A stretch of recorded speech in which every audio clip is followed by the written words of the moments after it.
Today we're at the Redlands Women in Business Forum with Dr. Lynn Bishop. We have developed these forums to help our business community, and Dr. Lynn Bishop being such a leader in what she does in the community, we thought it was a really fitting forum to put to the local businesses. So the theme today is resilience in business, so resilience in what we do.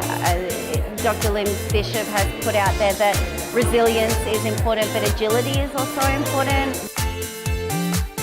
So today I've been appointed Chair of Redland Women in Business. Very important role. I'm very passionate about being a Redlands business person and of course a woman in business.